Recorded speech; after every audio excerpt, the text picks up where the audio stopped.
Hey everybody, this is your host, the Platinum Knight, and welcome to my top 17 worst to best movies of 2022. Here we'll be taking a look at some movies that I just so happen to see, ranking them from films that are either bad or disappointing to movies that can be considered either okay, good, or masterful. We got some great movies in 2022, and some not so good. So, without further ado, here is my top 17 worst to best movies of 2022.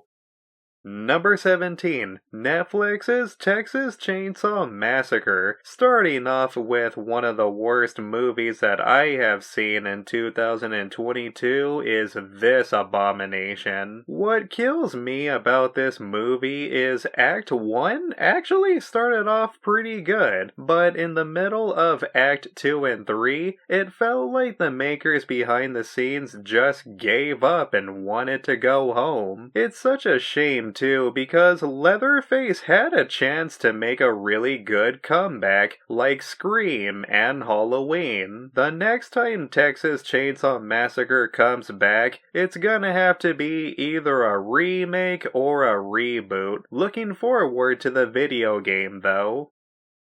Number 16, Halloween Ends, the most disappointing film of 2022. This should have been an easy slam dunk. I mean, how hard was it to just have Michael Myers killing people and looking cool doing it? But of course, the filmmakers just had to do something too different by focusing on a brand new character that had nothing to do with the rest of the movies. It's okay to do something different. I do acknowledge how some directors don't want to do the same thing over and over again, but only if it works, and this was not it. And what sucks even harder too is this is now the definitive ending to the Halloween series for a very, very long time. At least that showdown between Laurie Strode and Michael Myers was pretty cool.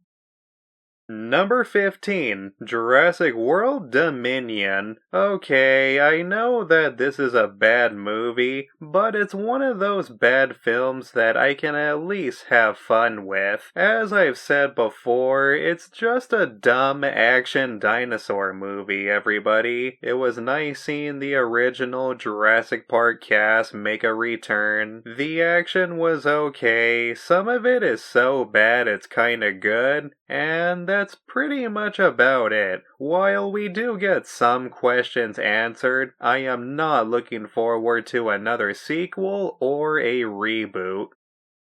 Number 14, Uncharted. Based on the video game series, this is another film that I can have a lot of fun with. The movie does a pretty bad job being based on the original source material. However, it's still a pretty entertaining movie. It's better to see this as a standalone film and seeing Tom Holland and Mark Wahlberg as their own characters. But I am very open to seeing a Uncharted 2 or a sequel, and I wonder what will they do next. Number 13, Nope. Okay, this is where I can see people heavily disagreeing with me, and that's okay. Jordan Peele has made two outstanding films, which is Get Out and Us. Unfortunately, I feel Nope would have to be his weakest so far. It's a good movie, don't get me wrong, but I feel there was some plot points that really didn't need to be here. Like the monkey going crazy stuff, that was unnecessary. I also felt like that the trailers themselves actually spoiled this movie. Hopefully his next film is even better. Number 12, Prey, a prequel to The Predator. While I wouldn't say I'm the biggest fan of the Predator franchise, the only film I really like is, of course, the original. In my opinion, Prey would actually have to come pretty close. The only problem I had with the film is the dialogue is a bit weak. However, the action and the cinematography was great, and I'm glad I got to see this film on Hulu. Number 11, Thor Love and Thunder. Okay, time to get into some comic book movies. I still think Thor Ragnarok is the best Thor film, but at least Thor 4 can be enjoyable because of how goofy it is, with some serious elements. The action was decent, the character development was good, a little bit too much CGI, but other than that, I was really entertained by this film, and it makes me wonder what they're gonna do with Thor 5. Number 10, Doctor Strange and the Multiverse of Madness. This is one of those like it or hate it type of films. I personally like it thanks to Sam Raimi behind the camera. It just has that nostalgic, characteristic charisma to me. I enjoyed the campiness, I enjoyed its art direction. This is definitely a Raimi film while still retaining that Marvel feel to it. Hopefully he comes back to do Doctor Strange 3. Number 9, Black Adam. I know many people have debated that this is a not so good movie, and to a certain extent I can see that. However, at least the film can be enjoyed for what it is. It's a fast-paced, non-stop, mindless action flick. I love The Rock as Black Adam. I understand this movie can be a bit too fast-paced to where it doesn't transition well. Even with its flaws, I still enjoyed this film. Number 8, Smile. Where did this horror movie come from? This was a film that I saw on Christmas Day, believe it or not. Think of It Follows, but without the sex. Sounds boring, but it's very well directed. This movie legitimately felt intense and creepy at times. I can understand people not liking the ending to the film. Nonetheless, I have a lot of respect for this movie. While it may not be the most original, it is certainly refreshing. Number 7, Scream 5, another horror slasher flick. When I first heard this film was being announced, I was very skeptical as Wes Craven is sadly no longer with us. Thankfully, Scream 5 proved it's okay to pass on the torch every now and then. The kills are brutal, the writing is strong, the film does an excellent job being its own thing while still remaining true to the previous installments. Wes Craven himself would be proud. Number 6, Sonic the Hedgehog 2. Finally another good video game movie that broke the curse. The first Sonic film was good on its own, but I'd say Sonic 2 would have to be slightly better. It introduces many characters from the original source material. It's fun, funny, it has good action, it's heartwarming. Jim Carrey is great as Dr. Eggman. Hopefully he comes back for Sonic 3, and I'm happy that this film became the most successful video game movie of all time.